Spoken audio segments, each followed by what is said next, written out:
ക്രിസ്മസിന് ഒരു നാൾ മാത്രം ബാക്കി നിൽക്കെ തിരുപ്പിറവി ആഘോഷങ്ങളുടെ പ്രാർത്ഥനയിലും സന്തോഷത്തിലും ദേവാലയങ്ങൾ. ഇന്ന് പള്ളികളിൽ പാതിരാ കുർബാന നടക്കും. സിറോ മലബാർ സഭ major archbishop Mar Raphael Thattil Kakkanad saint Thomas ചർച്ചിൽ കുർബാനയ്ക്ക് നേതൃത്വം നൽകും. ദീപാലങ്കാരങ്ങളും നക്ഷത്രങ്ങളും പുൽക്കൂടുകളും ഒരുക്കി നാടും നഗരവും ക്രിസ്മസ് ആഘോഷങ്ങളെ വരവേൽക്കുകയാണ്.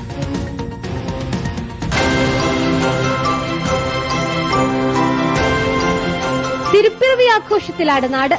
വിവിധ രൂപത്തിലും വലിപ്പത്തിലും നിറങ്ങളിലുമുള്ള നക്ഷത്രങ്ങളും വർണ്ണവിളക്കുകളും പുൽക്കൂടുകളുമായി ക്രിസ്മസിനെ വരവേൽക്കുകയാണ്.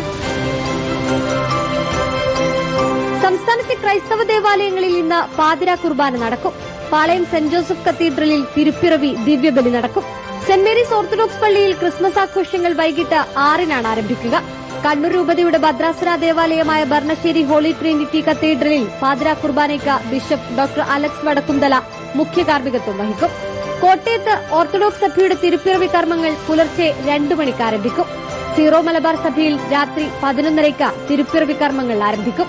പാലായിൽ മാർ ജോസഫ് കല്ലറങ്ങാട്ടും ചങ്ങനാശ്ശേരിയിൽ ആർച്ച് ബിഷപ്പ് മാത്യൂസ് തറയിലും നേതൃത്വം വഹിക്കും. വലിയ തിരക്കാണ് ഇന്ന് ദേവാലയങ്ങളിൽ പ്രതീക്ഷിക്കുന്നത്. ക്രിസ്മസിന് വരവേൽക്കാൻ നാടൊന്നാകെ ഒരുങ്ങിക്കഴിഞ്ഞു. സ്നേഹത്തിന്റെ, ക്ഷമയുടെ, പങ്കിടലിന്റെ, ഒരുമയുടെ സന്ദേശം നൽകുകയാണ് ഈ ക്രിസ്മസ് ദിനവും. റിപ്പോർട്ടർ, തിരുവനന്തപുരം.